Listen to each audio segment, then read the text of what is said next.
নমস্কার বন্ধুরা, সৌমিত্স মাম কিচেনে সবাইকে স্বাগত। আজকে দারুণ একটা বেগুনের রেসিপি নিয়ে চলে এসেছি।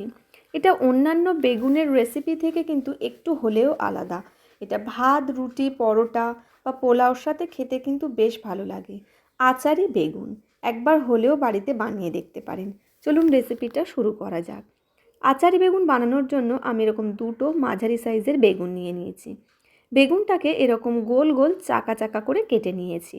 এবার বেগুনের মধ্যে দিয়ে দেব হাফ চামচ লঙ্কার গুঁড়ো, হাফ চামচ দিয়ে দেব হলুদ গুঁড়ো, আর দিয়ে দেব স্বাদ অনুযায়ী লবণ, আর দিয়ে দেব 1 চামচ চালের গুঁড়ো। এভাবে একটু চালের গুঁড়ো দিলে কিন্তু বেগুনটা বেশ মুচমুচে হয়, আর ওপরে একটা বেশ কোটিং তৈরি হয়, খেতে কিন্তু বেশ ভালো লাগে। আপনাদের যদি চালের গুঁড়ো না থাকে সে জায়গায় কিন্তু ময়দাও ব্যবহার করতে পারেন। চালের গুঁড়োটাকে দিয়ে দিলাম, দিয়ে খুব ভালো করে বেগুনটাকে ম্যারিনেট করে নেব। খুব ভালো করে হাত দিয়ে চেপে চেপে বেগুনের গায়ে লাগিয়ে নেব।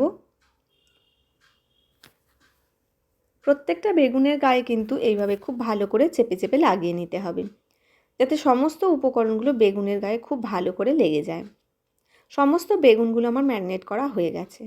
এবার ওভেনে একটা কড়া বসিয়ে দেব, দিয়ে পরিমাণ মতো সর্ষের তেল দিয়ে দেব।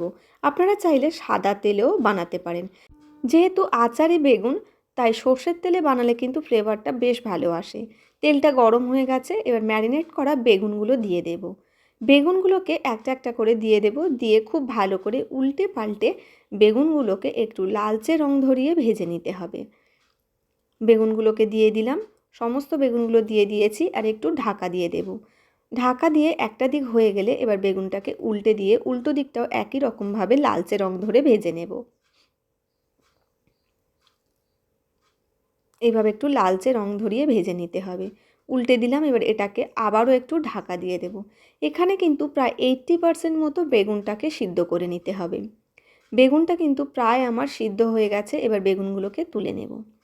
এইভাবে কিন্তু লালচে রং ধরিয়ে যদি বেগুনটা ভেজে নেওয়া হয়, খেতে কিন্তু বেশ ভালো হয়। বেগুনটা আমার সব ভাজা হয়ে গেছে, বেগুনটাকে তুলে নিয়েছি।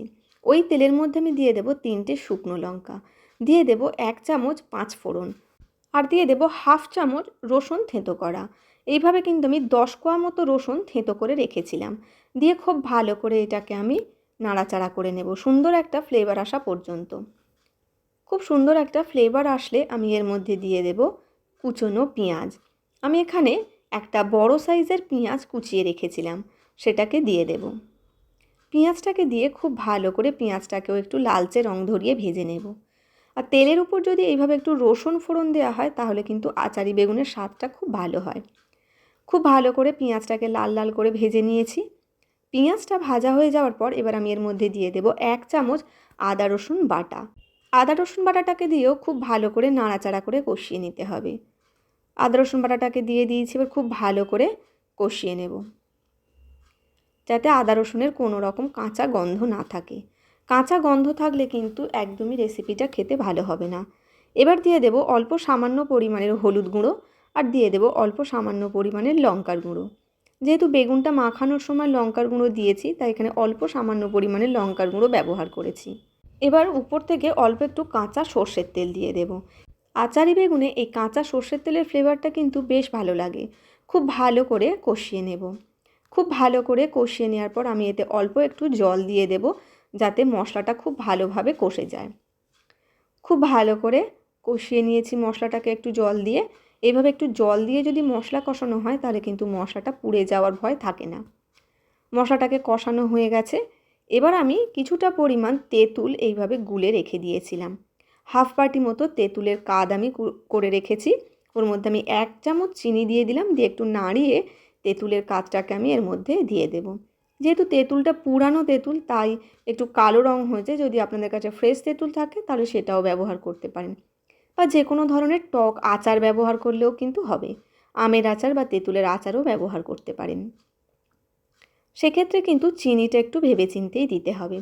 যেহেতু তেঁতুলটা একটু টক, তাই আমি 1 চামচ চিনি ব্যবহার করেছি। তেঁতুলের কিন্তু সমস্ত জলটা এখানে শুকিয়ে এসছে। জলটা এইভাবে শুকিয়ে যাওয়ার পর এবার আমি এর মধ্যে দিয়ে দেব কিছুটা পরিমাণ জল। আর নুনটা একটু কম ছিল, তাই আমি একটু টেস্ট করে নুনটাও একটু দিয়ে দিলাম। আর অল্প একটু জল দিয়ে দিলাম, খুব বেশি কিন্তু জল দেবার প্রয়োজন নেই। অল্প একটু জল দিয়ে নাড়াচাড়া করে নেব। নাড়াচাড়া করে ঝোলটা ফুটে গেলেই আমি এর মধ্যে দিয়ে দেব ভেজে রাখা বেগুনগুলো।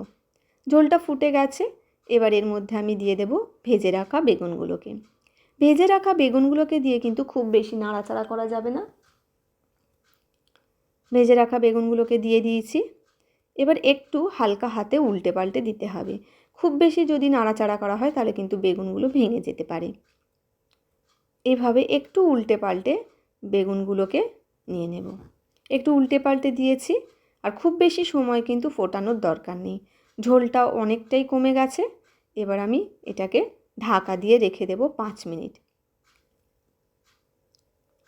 আর এইভাবে একবার হলেও কিন্তু আপনারা বাড়িতে বানিয়ে দেখতে পারেন, খেতে ভীষণই ভালো হয়।